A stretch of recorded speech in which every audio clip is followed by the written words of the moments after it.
ఓం సదాశివసమారంభాం వ్యాసశంకరమధ్యమాం అస్మదాచార్యపర్యంతాం వందే గురుపరంపరాం.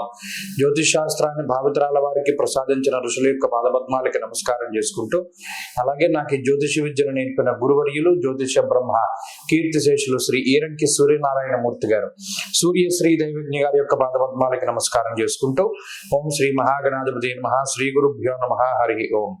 వీక్షకులందరికీ నమస్కారం.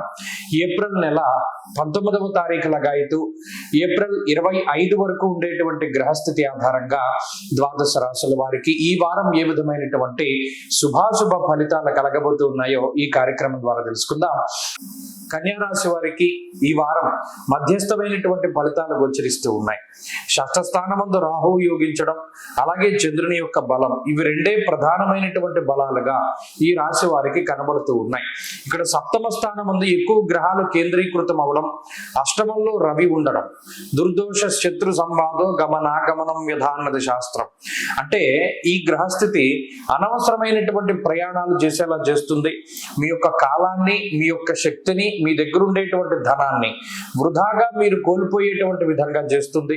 కాలక్షేపం, వృధా కాలక్షేపం కానీ, లేదా ఏదైనా మీకు అనవసరమైనటువంటి విషయాలు, మీకు అక్కర్లేనటువంటివి, ఉపయోగపడనటువంటి వాటిపైనే ఎక్కువగా మీరు ముందుకు వెళ్ళేటట్టు చేస్తుంది.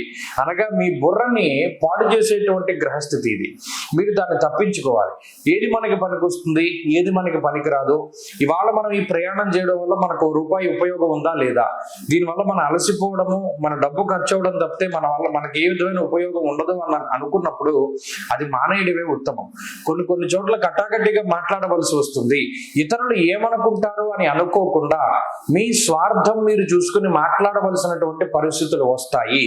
అలా వచ్చినప్పుడు కూడా మీరు మొహమాట పడి ఇతరులు ఏమనుకుంటారో అని మీరు సర్దుకొని ముందుకు వెళితే దానివల్ల మీకు అలసట, శ్రమ, మీ ఇబ్బందులే మీరు కొని తెచ్చుకున్నట్టు ఉంటుంది తప్పితే మరి ఏది ఉండదు. కాబట్టి ఈ వారంలో కరాఖండిగా కొన్ని విషయాలు చెప్పదలిసి వచ్చినప్పుడు మొహం మీద చెప్పేసేయండి.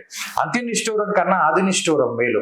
అలాగే ఈ సందర్భంలో కొన్నిసార్లు మరి మీ భావ వ్యక్తీకరణ వల్ల పరస్పర సంబంధ బాంధవ్యాలు దెబ్బతింటాయి. కానీ అది తాత్కాలికమే. వారు కూడా మిమ్మల్ని అర్థం చేసుకోవడానికి కొంత టైం పడుతుంది. మీరు మొహం మీద నాకేంటి ఇలా చెప్తున్నారు అని అవతల పక్క వాళ్ళు అనుకున్నా కూడా మీరేం బాధపడద్దు. ప్రత్యేకించి మీరు చెప్పదలుచుకున్నది చెప్పేసేయండి. ఈ మాటలు, పొరపచ్చాలు, మాట పట్టింపులు ఏమైనా వచ్చినా తదుపరి కాలంలో సర్దుమణుగుతాయి.